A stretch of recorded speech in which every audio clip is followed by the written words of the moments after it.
Hello students, આજે આપણે ધોરણ 11નું ચેપ્ટર નંબર 9ના લેક્ચર નંબર 15માં ઉત્સેચકની ક્રિયાવિધિ ઉપર અસર કરતા પરિબળો, તો એમાં બે પરિબળનો અભ્યાસ કરવાનો છે. એક પ્રક્રિયકની સાંદ્રતા અને બીજું છે વિશિષ્ટ રસાયણો. ગયા પીરિયડની અંદર આપણે ઉત્સેચકની ક્રિયાવિધિ ઉપર અસર કરતા બે પરિબળો, તાપમાન અને પીએચ, તો એનો આપણે અભ્યાસ પૂર્ણ કરેલ છે. તો હવે આગળના બે પરિબળો, એમાં એક પ્રક્રિયકની સાંદ્રતા અને બીજું વિશિષ્ટ રસાયણ, તો એનો અભ્યાસ કરવાનો છે. તો સૌથી પહેલાં તો પ્રક્રિયકની સાંદ્રતા એ આપણે સમજવાનું છે.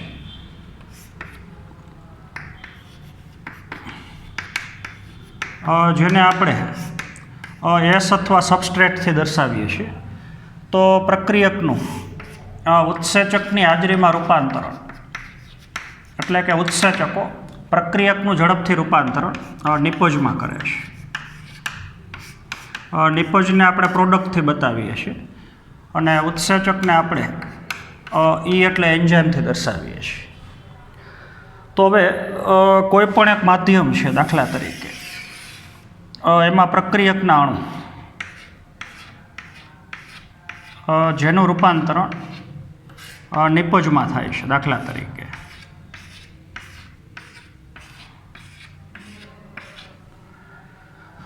તો ઉત્સેચકો આ માધ્યમમાં હાજર છે.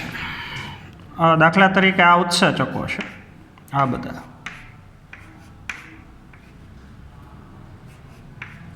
તો ઉત્સેચકો આ પ્રક્રિયકનું રૂપાંતરણ નિપજમાં કરે છે. તો હવે સામાન્ય રીતે બરાબર સમજવાનું છે. સામાન્ય રીતે પ્રક્રિયકની સાંદ્રતા વધે, પ્રક્રિયકનું પ્રમાણ માધ્યમમાં વધે, તો રાસાયણિક પ્રક્રિયાનો દર છે વધે. જેમ જેમ તમે પ્રક્રિયકની સાંદ્રતા વધારતા જાઓ, એમાં રાસાયણિક પ્રક્રિયાનો દર છે, ઉત્સેચકની પ્રક્રિયાનો દર એ વધતો જાય. તો પ્રક્રિયકની સાંદ્રતા વધારતા બરાબર સમજવાનું છે. પ્રક્રિયકની સાંદ્રતા વધારતા આ માધ્યમમાં પ્રક્રિયકનું પ્રમાણ તમે વધારો, તો રાસાયણિક પ્રક્રિયાનો દર, ઉત્સેચકીય પ્રક્રિયાનો દર વધે. તો વધતા એક સમય એવો આવશે કે દર એ વધુમાં વધુ થઈ જશે. તો રાસાયણિક પ્રક્રિયાનો દર, જેને આપણે વીથી દર્શાવીએ છીએ, તો વી મેક્સિમમ થઈ જાય, ઉત્સેચકીય પ્રક્રિયાનો દર મહત્તમમાં મહત્તમ થઈ જાય. તો હવે રાસાયણિક પ્રક્રિયાનો દર જ્યારે મહત્તમમાં મહત્તમ થઈ જાય, પછી તમે જો હવે પ્રક્રિયકની સાંદ્રતા વધારો, તો રાસાયણિક પ્રક્રિયાનો દર છે વધતો નથી. તો એના માટેનું કારણ છે અમુક મર્યાદા સુધી આપણે ગ્રાફ બતાવીએ. એક અક્ષ ઉપર આપણે પ્રક્રિયકની સાંદ્રતા બતાવીએ, જે એસથી બતાવીએ છીએ, અને વાય અક્ષ ઉપર આપણે પ્રક્રિયાનો દર બતાવીએ. તો સામાન્ય રીતે પ્રક્રિયકની સાંદ્રતા વધારો એમ રાસાયણિક પ્રક્રિયાનો દર એ વધતો જાય છે.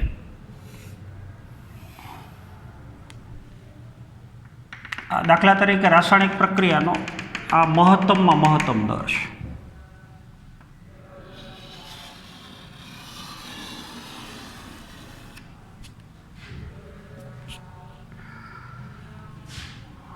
તો અહીંયા આપણે લખશું વી મેક્સિમમ.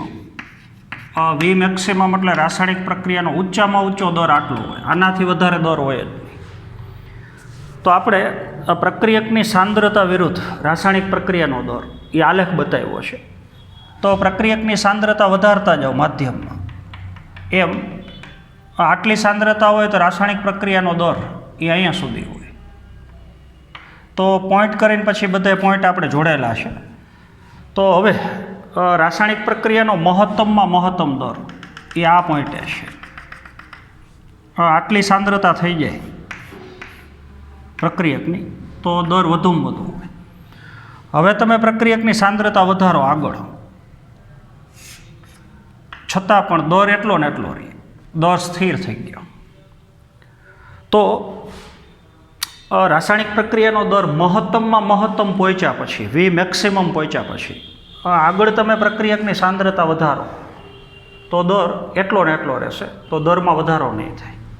તો એના માટેનું કારણ છે કે રાસાયણિક પ્રક્રિયા મહત્તમ દરે પહોંચ્યા પછી ગમે એટલા પ્રક્રિયક આમાં તમે વધારો, બરાબર સમજ, તો ઉત્સેચકની સંખ્યા તો એટલી ને એટલી છે. તો હવે પ્રક્રિયકો કરતાં ઉત્સેચક ઓછા હશે, બહુ ઝાઝા પ્રક્રિયક વધારો તો પ્રક્રિયક કરતાં ઉત્સેચકના અણુની સંખ્યા તો ઓછી છે. તો આ ઉત્સેચકોની અંદર આ પ્રક્રિયકને જોડાવા માટેનું જે ઓલું સક્રિય સ્થાન છે એ સંતૃપ્ત થઈ જાય. ઉત્સેચકનું એકેય સક્રિય સ્થાન એ અત્યારે ફ્રી નથી, મુક્ત નથી, તો ત્યાં ઝાઝા પ્રક્રિયકો હવે જોડાઈ ન શકે, કારણ કે ઉત્સેચકોની સંખ્યા ઓછી અને પ્રક્રિયકની સંખ્યા બહુ વધારે છે. તો જ્યારે ઉત્સેચકો પ્રક્રિયકથી પૂરેપૂરા સંતૃપ્ત થઈ જાય, જેટલા ઉત્સેચક હોય એટલા, દાખલા તરીકે ઉત્સેચકના 1 લાખ અણુ છે અને આના 5 કરોડ અણુ છે, તો ઉત્સેચકના 1 લાખ અણુ એ પ્રક્રિયકના 1 લાખ અણુ એ જોડાઈ જાય તો એકેય સ્થાન ફ્રી નથી, ઉત્સેચકો સંતૃપ્ત થઈ ગયા. તો હવે પ્રક્રિયકની ગમે એટલી સાંદ્રતા વધારો, રાસાયણિક પ્રક્રિયાનો દર સ્થિર એમનેમ રહેશે. તો રાસાયણિક પ્રક્રિયા મહત્તમ દરે પહોંચ્યા પછી, જ્યારે રાસાયણિક પ્રક્રિયાનો ઊંચામાં ઊંચો દર હોય પછી પ્રક્રિયકની સાંદ્રતા તમે વધારો છતાંય રાસાયણિક પ્રક્રિયાનો દર વધતો નથી. એનું કારણ કે પ્રક્રિયકની સંખ્યા ઉત્સેચક કરતાં બહુ ઝાઝી થઈ જાય.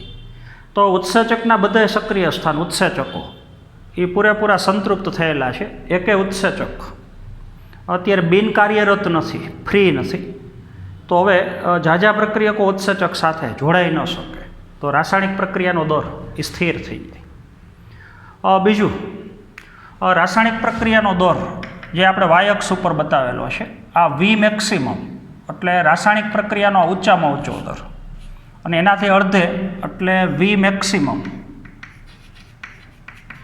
બાય 2. રાસાયણિક પ્રક્રિયાનો જે ઊંચામાં ઊંચો દર છે એના કરતાં અડધો દર, તો એને કેએમ અચળાંક તમે કહી શકો. આખું નામ છે માઇકેલિસ મેન્ટેન અચળાંક, વૈજ્ઞાનિકના નામ ઉપરથી. તો એ એટલે શું? તો રાસાયણિક પ્રક્રિયાનો દર બરાબર સમજવાનું છે. રાસાયણિક પ્રક્રિયાનો દર એ મહત્તમ દરથી અડધા દરે સુધી પહોંચવા માટે જેમ જેમ પ્રક્રિયકની સાંદ્રતા વધારતા જાઓ એમ રાસાયણિક પ્રક્રિયાનો દર એ વધતો જાય. તો પ્રક્રિયકની સાંદ્રતા વધારતા બરાબર સમજવાનું છે, જે સાંદ્રતાએ રાસાયણિક પ્રક્રિયાનો દર એ મહત્તમ દર કરતાં અડધો થઈ જાય તો એવી પ્રક્રિયકની સાંદ્રતાને કેએમ અચળાંક, માઇકેલિસ મેન્ટેન અચળાંક કહી શકો. તો ખાસ યાદ રાખવાનું છે. તો રાસાયણિક પ્રક્રિયાનો દર મહત્તમ દરથી અડધા દર સુધી પહોંચવા માટે પ્રક્રિયકની જેટલી સાંદ્રતા જરૂરી છે એ પ્રક્રિયકની સાંદ્રતાને માઇકેલિસ મેન્ટેન અચળાંક કહી શકો, કેએમ અચળાંક કહી શકો. તો હવે તમે જોઈ શકો છો કે સામાન્ય રીતે પ્રક્રિયકની સાંદ્રતા વધે એમ રાસાયણિક પ્રક્રિયાનો દર વધતો જાય, પણ જ્યારે રાસાયણિક પ્રક્રિયાનો દર મહત્તમમાં મહત્તમ દરે પહોંચી જાય, મહત્તમ દરે, પછી પ્રક્રિયકની સાંદ્રતા વધે છતાં પણ રાસાયણિક પ્રક્રિયાનો દર વધતો નથી. એનું કારણ ઉત્સેચકો, કારણ કે ઉત્સેચકના બધા સક્રિય સ્થાન પ્રક્રિયક દ્વારા પૂરેપૂરા સંતૃપ્ત થયેલા છે. તો હવે તમારે રાસાયણિક પ્રક્રિયાનો દર વધારવો હોય તો જેટલા પ્રમાણમાં પ્રક્રિયકોની સાંદ્રતા વધારી રહી છે એટલા ભેગા માધ્યમમાં ભેગી તમારે ઉત્સેચકની સંખ્યામાં ઉમેરો કરવો પડે. તો ફક્ત પ્રક્રિયકની સાંદ્રતા જ વધારતા જાય અને ઉત્સેચકની સંખ્યા તેને તે હોય તો રાસાયણિક પ્રક્રિયાનો દર એ વધતો નથી. તો ઉત્સેચકની ક્રિયાવિધિ ઉપર અસર કરતું ત્રીજા ક્રમનું પરિબળ જે પ્રક્રિયકની સાંદ્રતા છે, એવી જ રીતથી હવે ઉત્સેચકની સક્રિયતા ઉપર અસર કરતું ચોથા ક્રમનું પરિબળ જે વિશિષ્ટ પ્રકારના રસાયણો જેને આપણે અવરોધકો કહીએ છીએ, તો એ રસાયણની આપણે માહિતી લેવાની છે. તો બરાબર સમજવાનું છે. આ ઉત્સેચકનું આપણે ત્રિપરિમાણ સ્વરૂપ દર્શાવીએ છીએ. એમાં આવેલી પ્રક્રિયકને જોડાવા માટેની જગ્યા. તો આ ઉત્સેચક છે અને ઉત્સેચકમાં પ્રક્રિયકને જોડાવા માટેની જગ્યા તો સક્રિય સ્થાન અથવા એને તમે ક્રિયાશીલ સ્થાન કહી શકો, અથવા એને ત્યાં પ્રક્રિયક જોડાવાનો છે એટલે પ્રક્રિયાર્થી જોડાણ સ્થાન કહી શકો. તો ઉત્સેચક જ્યાં કાર્ય કરે છે ત્યાં આપણે અમુક પ્રકારના રસાયણો ઉમેરીએ. દાખલા તરીકે આ XYZ એ કોઈ પણ એક રસાયણ છે. તો ઘણી વખત એવું હોય કે એ અવરોધક રસાયણો જ્યારે ઉત્સેચક સાથે જોડાઈ જાય, દાખલા તરીકે આ રસાયણ આ ઉત્સેચક સાથે જોડાઈ જાય, તો જો રસાયણ ઉત્સેચક સાથે જોડાવાથી ઉત્સેચકની સક્રિયતા ઘટી જતી હોય, અટકી જતી હોય, ઉત્સેચક કાર્ય કરતો અટકી જતો હોય, તો એ રસાયણને હવે તમે અવરોધક રસાયણ કહી શકો. પ્રક્રિયાને અવરોધન પ્રક્રિયા કહેવાય અને અવરોધન જે રસાયણ ઉત્પન્ન કર્યું એ રસાયણને તમે અવરોધક કહી શકો. તો અમુક પ્રકારના રસાયણો કે જે ઉત્સેચકના સંપર્કમાં આવતા, ઉત્સેચક સાથે જોડાતા, તે ઉત્સેચકની સક્રિયતાને અસર કરે છે, ઉત્સેચકને સક્રિયમાંથી નિષ્ક્રિય કરે છે, રાસાયણિક પ્રક્રિયામાં ભાગ લેતો અટકાવે છે, રાસાયણિક પ્રક્રિયાનો દર અટકાવે છે. તો પ્રક્રિયાને અવરોધન પ્રક્રિયા કહેવાય અને રસાયણને અવરોધક રસાયણ કહેવાય. તો ઉત્સેચકો અમુક પ્રકારના જે રસાયણો છે એની હાજરી પ્રત્યે સંવેદનશીલ છે. ઉત્સેચક એ બાબતમાં સંવેદનશીલતા દર્શાવે છે કે જો ઉત્સેચક એ રસાયણના સંપર્કમાં આવે તો સક્રિયમાંથી ઉત્સેચક નિષ્ક્રિય થાય છે. તો ઉત્સેચકને નિષ્ક્રિય કરતા જે રસાયણો છે એને તમે અવરોધકો કહી શકો. તો એ પ્રક્રિયા હવે આપણે આખી સમજવાની છે. તો ઉત્સેચકને નિષ્ક્રિય કરતા જે રસાયણો છે અવરોધકો છે, એ અવરોધકો મુખ્યત્વે બે પ્રકારના છે. એક પ્રકાર કહી શકો હરીફ અવરોધકો અથવા પ્રતિસ્પર્ધી અવરોધકો. અને પ્રતિસ્પર્ધી અવરોધકો એ હંમેશા પ્રક્રિયક સાથે સક્રિય સ્થાને જોડાવા માટે સ્પર્ધા કરે છે. તો એ અવરોધકો પ્રતિવર્તી સ્પર્ધકો છે.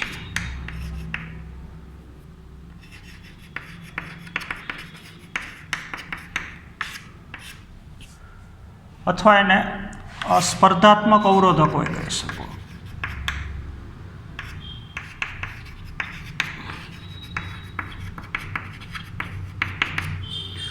બીજો અવરોધકનો પ્રકાર છે બિનહરીફ અવરોધકો.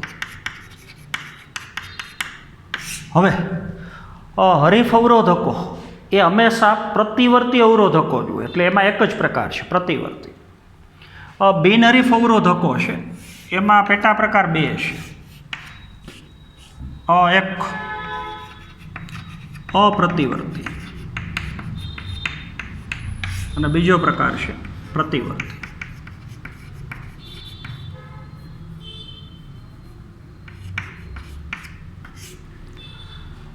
એ હમણાં આપણે સમજીએ છીએ. તો હવે આખી પ્રક્રિયા આપણે સમજીએ છીએ. XYZ કોઈ પણ એક ઉત્સેચક છે. દાખલા તરીકે ઉત્સેચકમાં જે ખાંચાઓ ગુહાઓ આવેલી છે એને આપણે સક્રિય સ્થાન કહીએ છીએ. અને એ સક્રિય સ્થાને જે ઘટક જોડાય છે એને આપણે પ્રક્રિયક એસથી દર્શાવીએ છીએ. અને આ એન્ઝાઇમ એટલા ઉત્સેચક છે. તો બરોબર સમજજો. હરીફ અવરોધક કોને કહેવાય? તો અમુક રસાયણ એવા છે જો હવે જે રસાયણ બતાવીએ છીએ આપણે એ અવરોધક છે.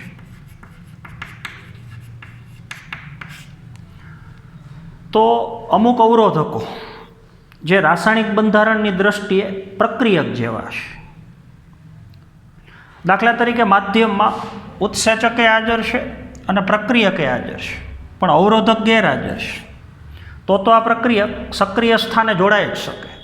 પણ જો એ માધ્યમની અંદર આપણે એવા રસાયણો, એવા અવરોધકો ઉમેરીએ કે જે અવરોધકનું રાસાયણિક બંધારણ, જેની સંરચના એ પ્રક્રિયક જેવી છે, તો હવે પ્રક્રિયકની સાથે અવરોધક સ્પર્ધા કરશે, હરીફાઈ કરશે આ સક્રિય સ્થાને જોડાવા માટે. તો સક્રિય સ્થાને જોડાવવો જોઈએ પ્રક્રિયક, પણ પ્રક્રિયક જેવી જ સંરચના અવરોધકની છે, તો પ્રક્રિયકની જગ્યાએ જોડાઈ જશે અવરોધક. એટલે જો ઉત્સેચકના સક્રિય સ્થાને પ્રક્રિયકની જગ્યાએ એના જેવી જ સંરચના ધરાવતો અવરોધક જોડાઈ જાય, તો હવે પ્રક્રિયક જોડાણ સ્થાને જોડાઈ ન શકે, તો પ્રક્રિયકનું રૂપાંતરણ નિપજમાં ન થઈ શકે, તો રાસાયણિક પ્રક્રિયાનો વેગ ઘટી જાય. તો એવા અવરોધક કે જે સંરચનાની દ્રષ્ટિએ પ્રક્રિયક જેવા છે અને પ્રક્રિયકની સાથે સક્રિય સ્થાને જોડાવા માટે હરીફાઈ કરે છે, તો એવા અવરોધકને તમે હરીફ અવરોધક અથવા એની સાથે સ્પર્ધા કરે છે એટલે સ્પર્ધાત્મક અવરોધક અથવા પ્રતિસ્પર્ધી અવરોધક કહી શકો. પણ એ પ્રતિવર્તી અવરોધકો છે.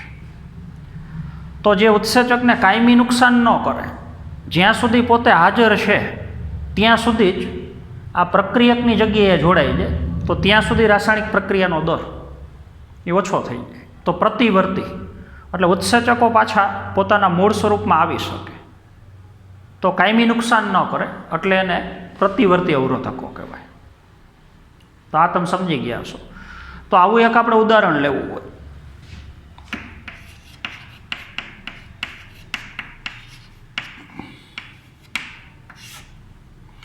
સક્સિનેટ એટલે એને સક્સિનિક એસિડ કહી શકો. એનું રૂપાંતરણ થાય ફ્યુમેરિક એસિડમાં.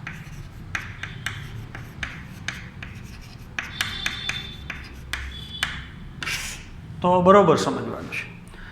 તો સક્સિનેટનું ફ્યુમેરિક એસિડમાં રૂપાંતરણ થશે સક્સિનિક ડિહાઇડ્રોજિનેઝ ઉત્સેચકની મદદથી. આ ઉત્સેચક છે, તો બરોબર સમજવાનું છે. આ પ્રક્રિયક છે એસ, આ નિપજ છે પી. તો સક્સિનેટનું ફ્યુમેરિક એસિડમાં રૂપાંતરણ કરતો ઉત્સેચક એટલે આ સક્સિનેટ પ્રક્રિયક તરીકે ઉત્સેચક આયરે જોડાઈ જાય.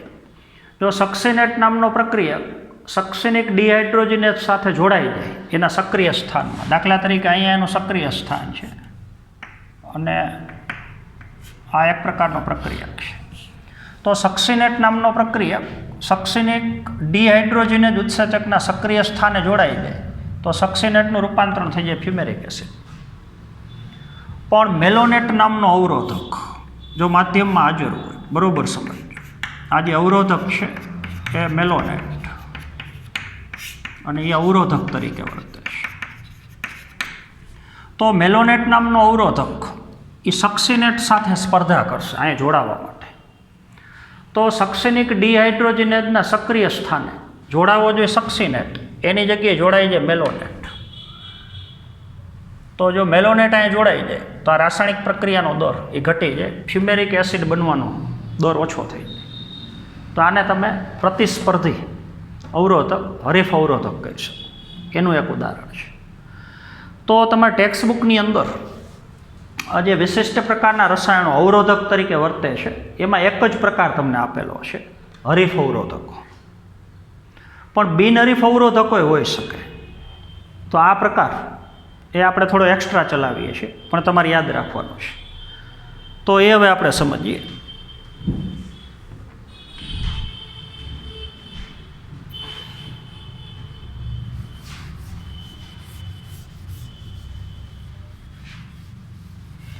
તો એમાં બે પ્રકાર છે. હવે પ્રતિવર્તી એટલે બિનહરીફ અને અપ્રતિવર્તી અવરોધક અને બિનહરીફ પ્રતિવર્તી અવરોધક.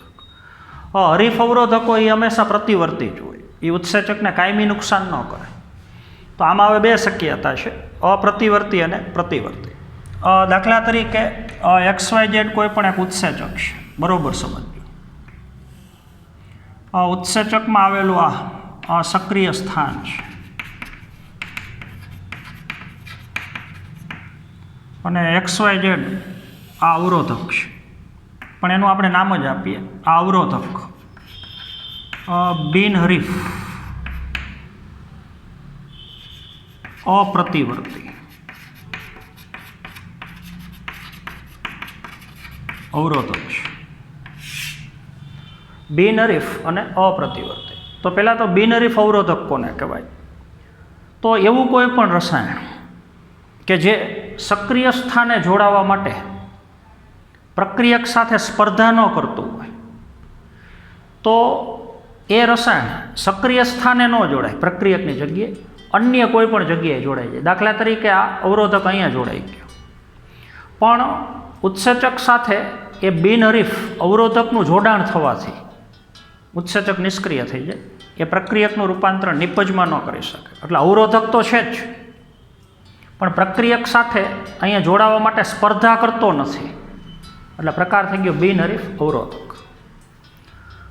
એની અંદર હવે પ્રકાર આપણે લીધો છે અપ્રતિવર્તી. તો બરોબર સમજવાનું છે, અમુક રસાયણો અમુક અવરોધકો એવા હોય કે જે હોય બિનહરીફ પણ ઉત્સેચકની કોઈ ચોક્કસ જગ્યાએ જોડાઈ જાય, તો ઉત્સેચકનું જે સક્રિય સ્થાન છે ત્યાં સલ્ફર અને હાઇડ્રોજન વચ્ચેના જે બંધ હોય એ બંધનું વિઘટન કરી નાખે. તો જે સક્રિય સ્થાન છે એના રાસાયણિક સ્વરૂપમાં ફેરફાર કરી નાખે, એની કાયમી ફેરફાર હોય, ઉત્સેચકને કાયમી નુકસાન કરે.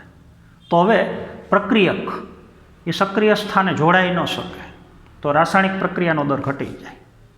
તો પાછું રિપીટ કરું છું, કોઈ પણ અવરોધક પોતે સક્રિય સ્થાને જોડાતો ન હોય, એટલે કે પ્રક્રિયક સાથે સક્રિય સ્થાને જોડાવા માટે સ્પર્ધા ન કરતો હોય, પણ ઉત્સેચકની કોઈ પણ જગ્યાએ જો એ અવરોધક જોડાઈ જાય, તો ઉત્સેચકનું જે સક્રિય સ્થાન છે એમાં સલ્ફર અને હાઇડ્રોજન વચ્ચેના જે બંધ હોય એમિનો એસિડ વચ્ચે, કારણ કે ઉત્સેચક એક પ્રોટીન છે, તો એ બંધનું વિઘટન કરી નાખે, એટલે સક્રિય સ્થાનમાં કાયમી નુકસાન કરે. એટલે ઉત્સેચક પાછો મૂળભૂત સ્વરૂપમાં ન આવી શકે, અપ્રતિવર્તી ક્રિયા થઈ ગઈ, એટલે એને અપ્રતિવર્તી અવરોધક કહેવાય. તો હવે પ્રક્રિયક આ સક્રિય સ્થાને જોડાઈ ન શકે, કારણ કે એમાં સલ્ફર અને હાઇડ્રોજન વચ્ચેના બંધ તૂટી ગયા, તો એવા અવરોધકને આપણે બિનહરીફ અપ્રતિવર્તી અવરોધક કહીએ છીએ. ત્યારબાદ બિનહરીફ અને અપ્રતિવર્તી અવરોધક. પછીનો પ્રકાર છે પ્રતિવર્તી અવરોધક.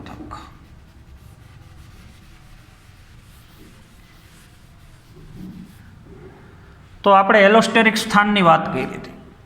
ઉત્સેચકમાં જે અમુક ખાંચાઓ છે એ સક્રિય સ્થાન છે, પણ ઉત્સેચકની અંદર અમુક જે ખાંચાઓ છે તો એ સ્થાનને આપણે એલોસ્ટેરિક સ્થાન કહીએ છીએ.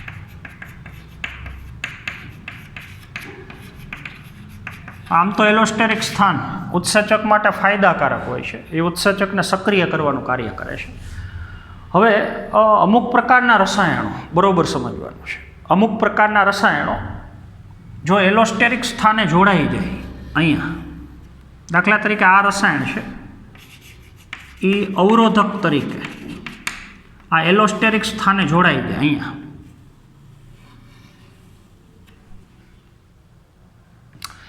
તો એ અવરોધક એલોસ્ટેરિક સ્થાને જોડાણા પછી આ ઉત્સેચકનું જે સક્રિય સ્થાન છે એમાં ટેમ્પરરી બદલાવ લઈ આવે, કાયમી નહીં.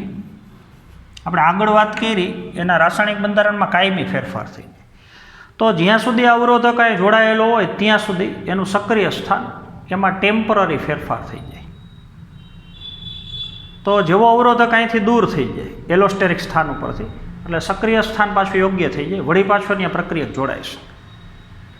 તો એવા રસાયણો, એવા અવરોધકો કે જે એલોસ્ટેરિક સ્થાને જોડાય અને સક્રિય સ્થાનમાં હંગામી ધોરણે ટેમ્પરરી અમુક સમય માટે જ ફેરફાર પ્રેરતા હોય, અને જેના લીધે પ્રક્રિયક ત્યાં જોડાઈ ન શકતો હોય, રાસાયણિક પ્રક્રિયાનો દર ઘટી જતો હોય, તો એને આપણે બિનહરીફ પ્રતિવર્તી અવરોધક કહીએ છીએ, અથવા એને નિપજ અવરોધક કહી શકો.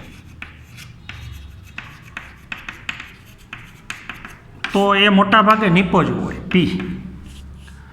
કોઈ પ્રક્રિયક નિપજમાં ફેરવાતી હોય, બરોબર સમજ કે પ્રક્રિયક નિપજમાં ફેરવાય, પ્રક્રિયક નિપજમાં ફેરવાય, પ્રક્રિયક અહીંયા જોડાતો જાય, અહીંયા જોડાય એટલે સીધું એનું રૂપાંતરણ નિપજમાં. હવે બહુ જ આજા પ્રક્રિયકો નિપજમાં ફેરવાઈ જાય તો નિપજની સાંદ્રતા માધ્યમમાં વધી જાય. તો એ જે નિપજના અણુઓ છે એ જ આ ઉત્સેચકને એલોસ્ટેરિક સ્થાને જોડાઈ નિષ્ક્રિય કરી દે, કારણ કે બહુ ઝાઝી નિપજની જરૂર નથી. તો જે પ્રક્રિયકમાંથી નિપજ બને છે એ નિપજ જ ઘણી વખત એલોસ્ટેરિક સ્થાને અવરોધક તરીકે જોડાતી હોય, અને જેના લીધે પ્રક્રિયક અહીંયા સક્રિય સ્થાને ન જોડાઈ શકે, પણ આ ટેમ્પરરી પ્રક્રિયા હોય. ફરી પાછો જ્યારે ઉત્સેચક મૂળ સ્વરૂપમાં આવી જાય, અવરોધક દૂર થઈ જાય, તો પાછો ઉત્સેચક પ્રક્રિયકનું રૂપાંતરણ નિપજમાં કરી શકે. તો પ્રતિવર્તી અને બિનહરીફ અવરોધકો, તો એમાં નિપજ ઘણી વખત અવરોધક તરીકે વર્તી હોય, તો એનું બીજું નામ નિપજ અવરોધકો કહી શકો. તો આજના પીરિયડમાં આપણે ઉત્સેચકની ક્રિયાવિધિ ઉપર અસર કરતા પરિબળો, એમાં 2 પરિબળનો આપણે અભ્યાસ કર્યો. હવે આવતા પીરિયડમાં ઉત્સેચકોના જે પ્રકારો છે, ઉત્સેચકોનું જે વર્ગીકરણ છે, તો ઉત્સેચકના 6 પ્રકારના વર્ગો, 6 પ્રકારના ઉત્સેચકો, એનો આપણે અભ્યાસ કરવાનો છે. તો આજના પીરિયડમાં આપણે અહીંયા સુધી રાખશું. Thank you.